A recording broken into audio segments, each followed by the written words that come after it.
92. Hi, welcome to Anne's Wonderful Words of Wisdom on Wednesday, talking about the book Think and Grow Rich and the principle entitled Organized Plans. The question for you today is, but what will you do when you're 92? Well, I am on a Crystal Serenity World Cruise, and I'm in the city of Da Nang in Vietnam. I just landed today from Ho Chi Minh City, and before that, yesterday, we were in different parts of China.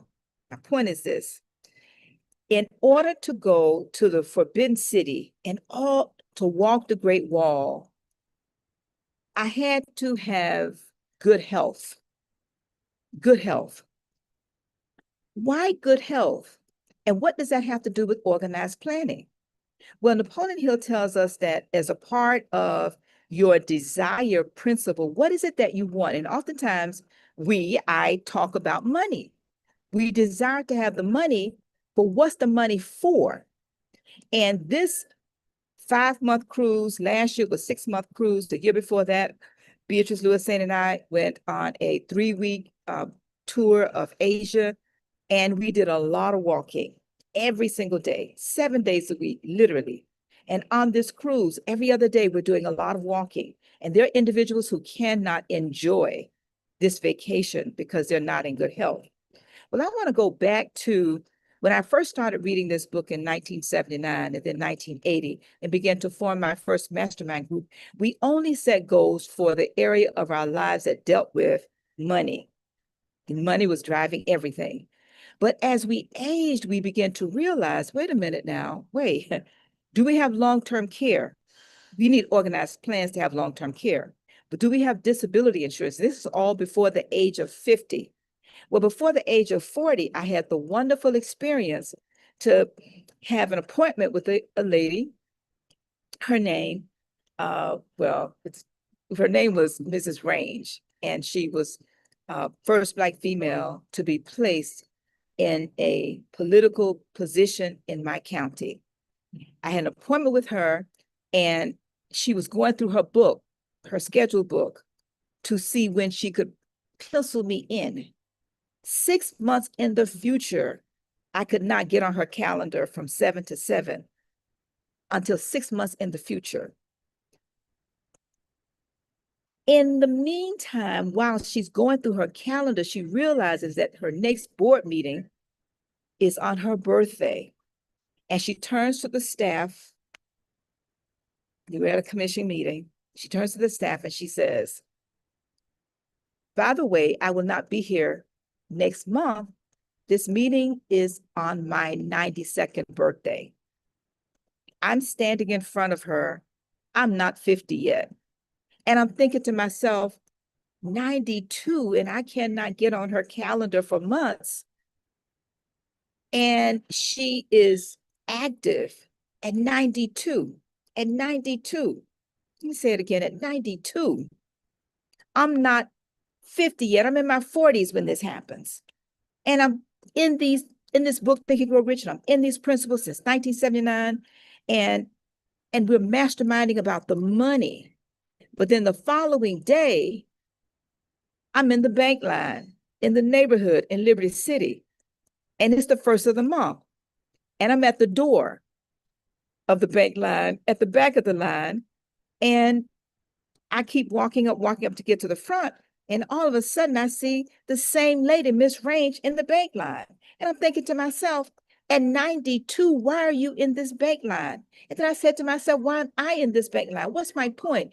Money can do some things, but money cannot do everything. When you think about your organized plans, you see everything that we create, everything that we acquire begins in the form of a desire. And oftentimes we talk about a desire for money, but what about a desire for a better quality of life in every area of your life? And use your imagination and make plans to live a healthier life. Because as we age, think about where you're going to spend the rest of your life. Is it going to be in a facility? Do you have children? And if you have children, will they take you home or will they take you to a home? Will they take you home or will they take you to a home?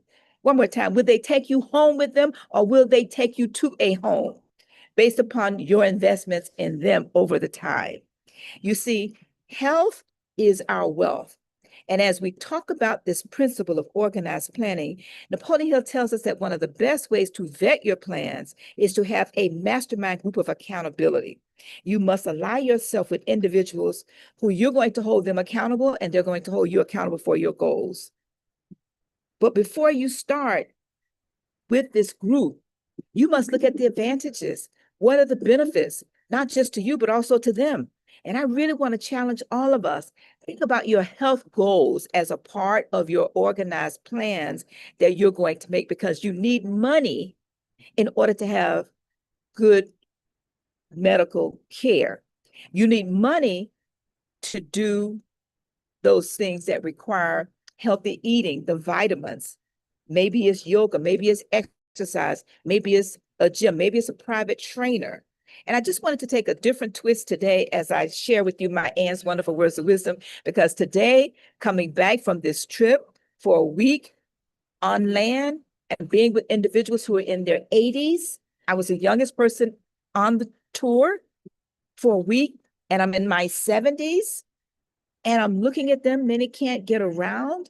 And I'm thinking, I'm running upstairs. I get to the Great Wall and I got to slow down and wait for everybody else. And I'm so thankful that I focused on my health for the last at least 50 plus years. Yes, mindset is health. Your spirit is your health. Yes, it is your wealth. Drinking water, taking vitamins, even if it's light stretching, yoga, Tai Chi, whatever works for you. Think about your desire for a healthier life. And I will end with this. I love something that Zig Ziglar talked about from the stage often. He said, you know, you're going to be dead a lot longer than you're going to be alive. Where are you going to spend eternity? You're going to be dead a lot longer than you're going to be alive. Where are you going to spend or invest in eternity? So with those thoughts, think about your health, which is your wealth. And as you mastermind with organized planning, remember to continue to think and grow richer, but also niche to be richer in your health, because your health, yes, it is. Your health is your wealth. All right. See you next time. And thank you for joining me on Ann's Wonderful Words